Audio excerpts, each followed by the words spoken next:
Bəzi ərzaq məhsullarına tələbat artıb. Dabaq xəstəliyinin yayılmasından sonra bir çoxları ət əvəzinə digər məhsullara üstünlük verirlər. Ət alırsınızmı? Yox, almırıq. Bəs ət əvəzinə alırsınız?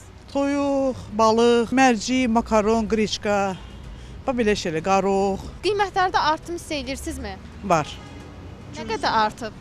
Cüzi var. Balığı da var, toyuq da var. 2 manat, 3 manat, belə də. Ən çox evdə nə alırsınız? Düyü, makaron, qreçka hal-hazırda çoxdur bahalaşma. Ümumi olaraq bütün ərzaqlarda baxırsan ki, qəpik, nə bilim, manat, belə hər dəfə fərq olur. Dondurulmuş toyuq alırıq, mərcisidir, o birisidir, bu birisidir, hamısından istifadə olunur. O ki, hər məhsulda, hər bir şeydə artım var. Yaxşı təsir eləmir əlbəttə ki, bahalaşma kimə yaxşı təsir eləyə bilər ki. İqtisadçı Xalid Kərimli bildirir ki, alıcıların ət əvəzinə alternativ məhsullara üstünlük verməsi qiymətlərə də təsirsiz ötüşmür. Dabaq xəstəliyi ilə əlaqədar qırmızı ətin satışına qoyulan qadağalar, ümumiyyətlə mal bazarlarının bağlanması həm bazara çıxarılan məhsulun həcminə mənfi təsir göstərir. Bu cür vəziyyətlərdə qırmızı ətin əvəz edicilərinə tələbat artır. Qırmızı ətin əvəz ediciləri zulalın mənbəyi kimi balıq məhsullarıdır, quşçuluq məhsullarıdır. Tələbatın bu formada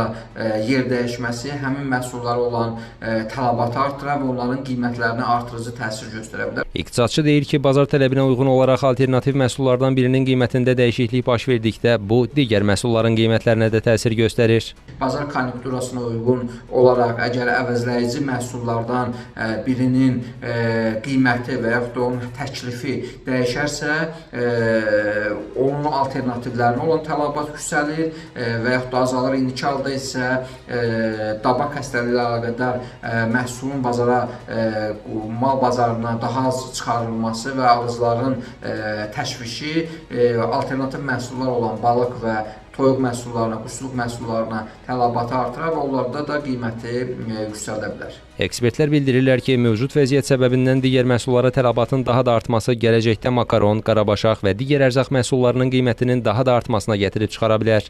Aylin Rəsulzadə, Səbuhi Mustafayev, Kənan Qafar, Xəbər Ertəsi.